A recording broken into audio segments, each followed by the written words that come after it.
Good day. Thank you for tuning into this general election candidate forum for Legislative District 22, Position 1. This forum is presented by the League of Women Voters of Thurston County and TCTV. The League is a nonprofit, nonpartisan political organization that encourages the informed and active participation of citizens in their government. The League registers new voters, studies issues, and advocates for its positions with the legislature. Despite its name, the League is open to both men and women of voting age. My name is Melissa Minharis from the League, and I'll be moderating this forum. The candidates with us today are here for the position Legislative District 22, position number 1. They are Steve Owens and Chris Reykdal. Thank you, gentlemen, for joining us today. For this forum, the candidates will have 2 minutes for an opening statement. Then I'll ask them questions in alternating order. The person first asked the question will have 2 minutes for a response, followed by 1 minute from the other candidate. There will be 1 minute for closing statements at the end. We'll begin with opening statements from the candidates, and we will start with Mr. Owens. Thank you. Thank you. Hi, I'm Steve Owens, and I'm running for State Representative, 22nd District, Legislative Position 1.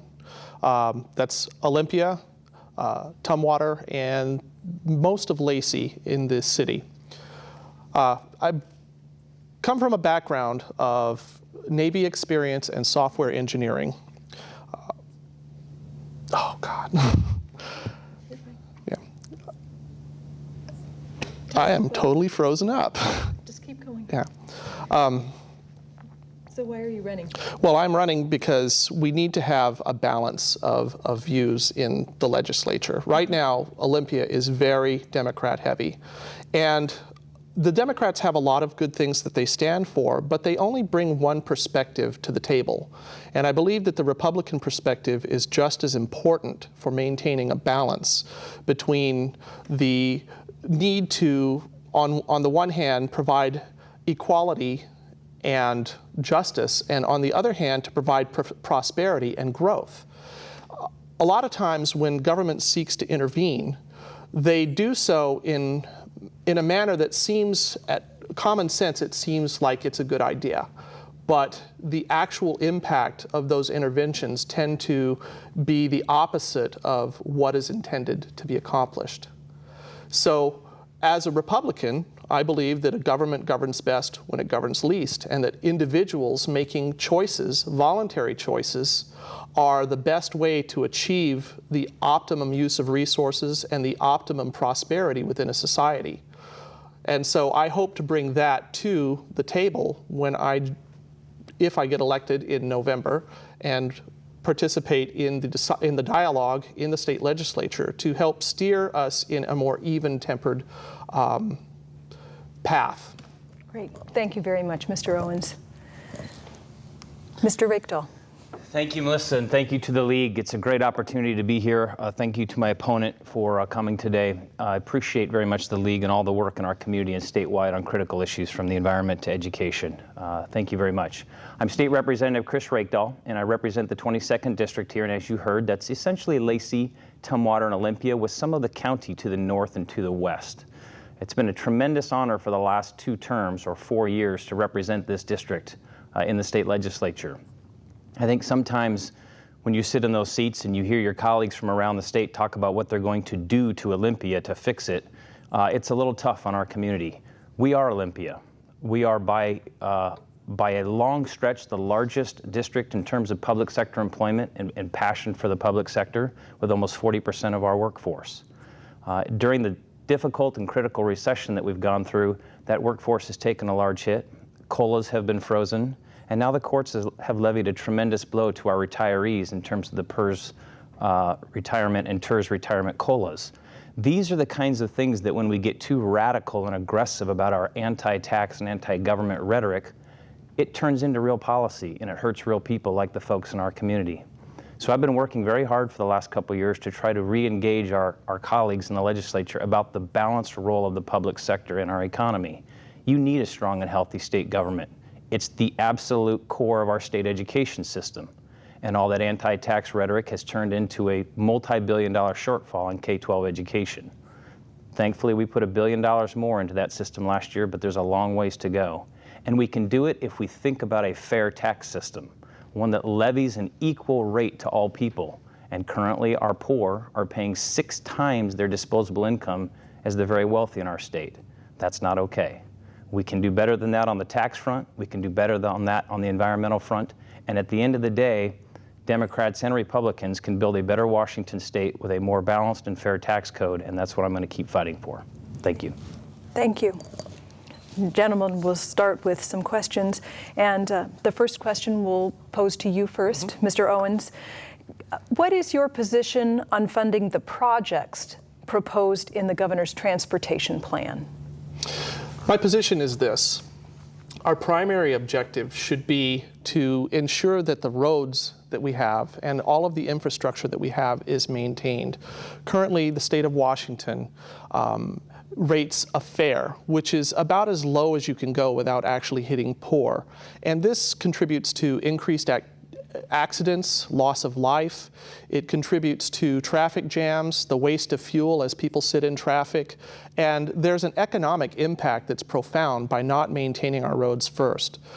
Too frequently, we have found ourselves investing in large projects that turned out to be absolute failures. The viaduct project, the Columbia River Bridge, which was too short to accommodate factories upstream. And this is because we haven't had adequate oversight in the Department of Transportation. And so before we increase gas taxes in order to be able to fund these projects, we need to put our ducks in a row. We need to get to the place where we are able to actually analyze the engineering data and make intelligent oversight decisions before we continue to invest in these large programs. And meanwhile, we should do what we do well and maintain our infrastructure. Thank you. Mr. Reykdal. So our transportation system is in desperate need of an upgrade, not just in the state, but in the country, and I think the president's been a leader in trying to describe that. We have a moment in our history now where both the business community, the labor community, and citizens as a whole understand that if we don't address this soon, it will be more than just economic deterioration as our businesses sit in traffic, goods and services sit in traffic, and we spend a lot more time on the road and not with our families. It will be bigger than that. There will be life safety issues on our bridges. So this concept of you must reform, reform, reform before we give you a dime is understandable, and we always have to be diligent about our reforms.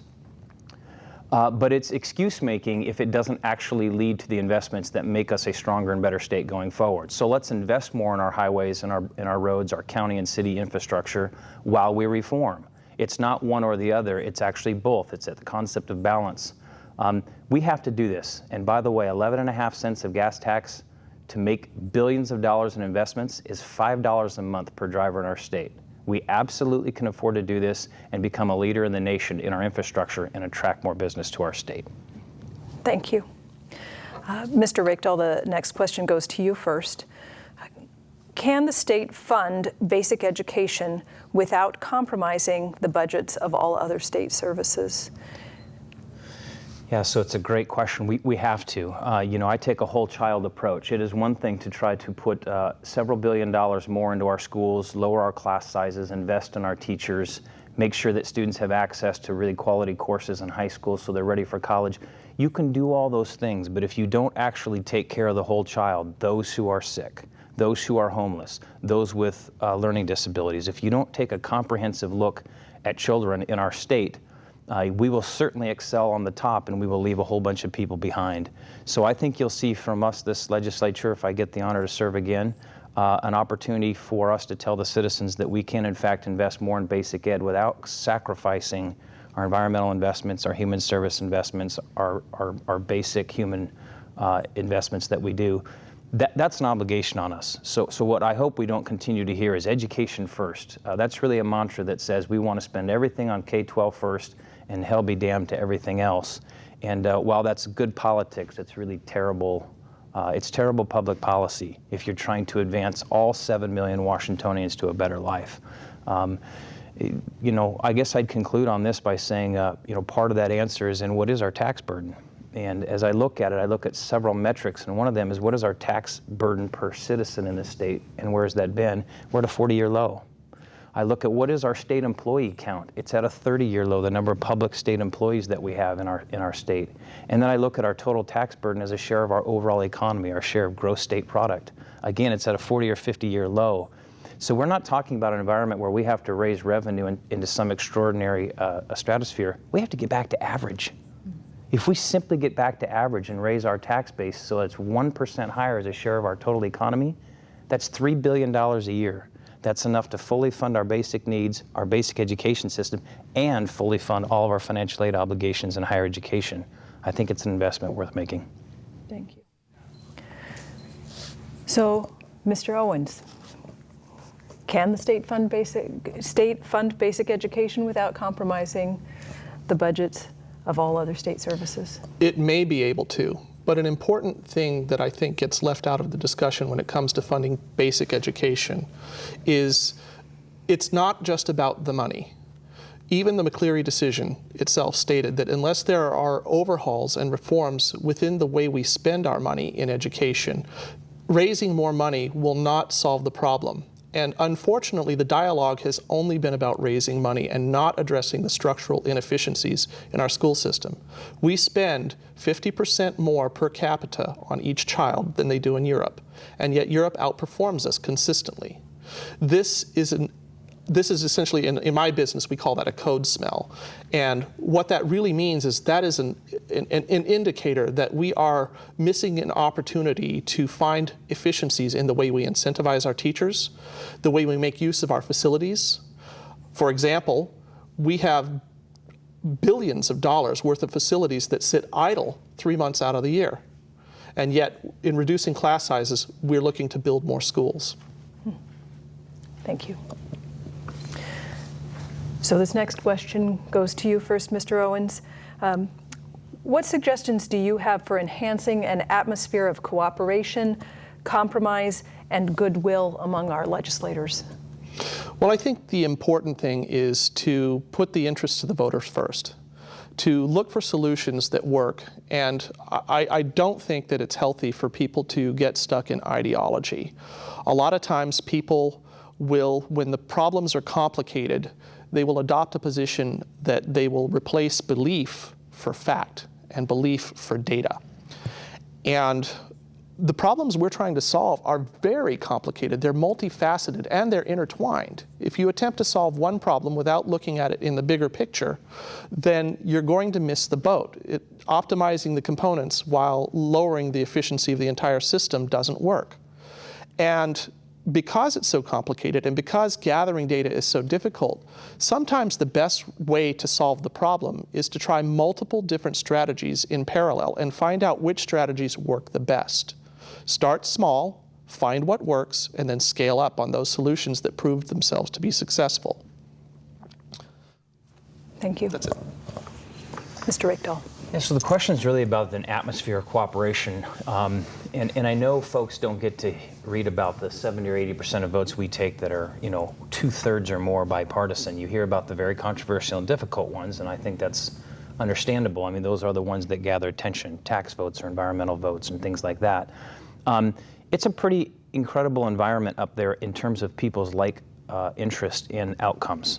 There isn't a Democratic or Republican difference in terms of the passion for public education that I've observed, for example, or higher education, or even transportation.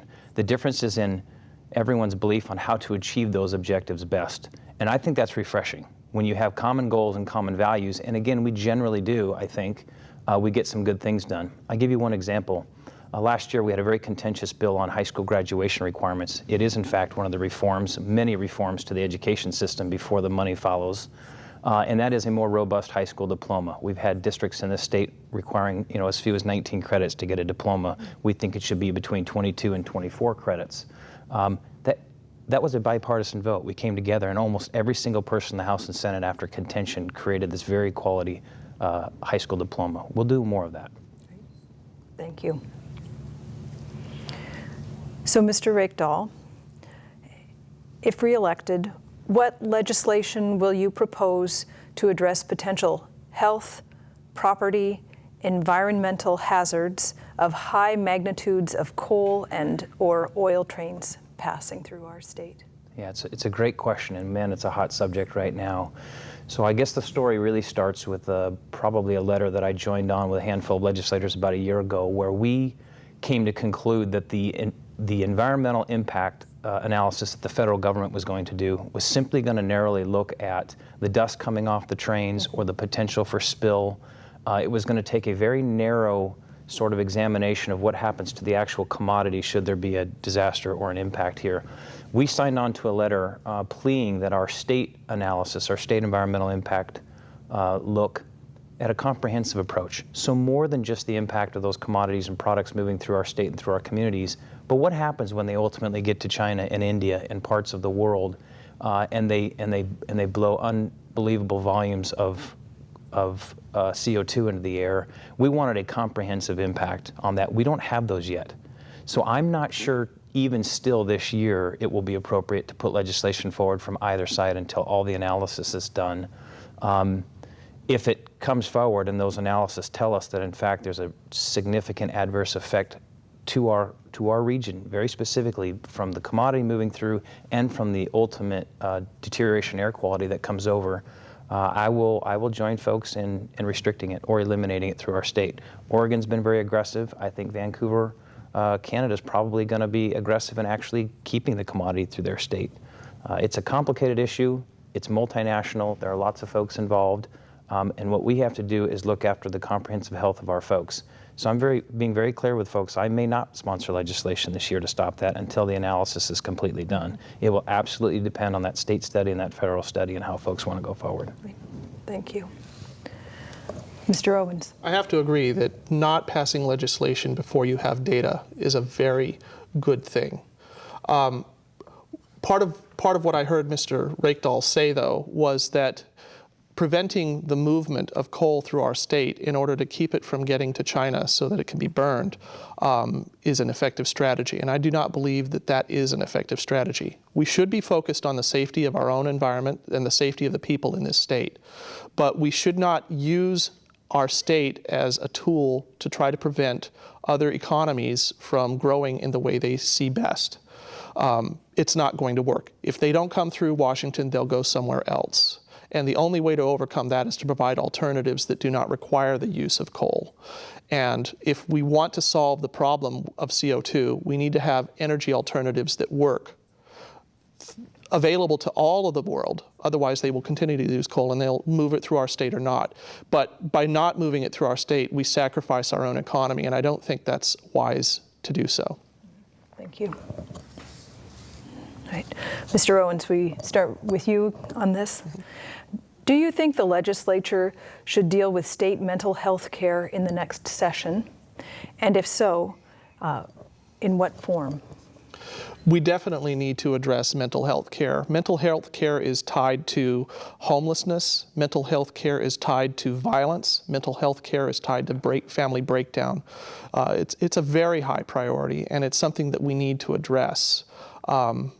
I personally believe that increasing funding for mental health care is a very wise investment of our state's resources. So I would be behind any sort of legislation that makes sensible investments in mental health care and provides results, measurable results.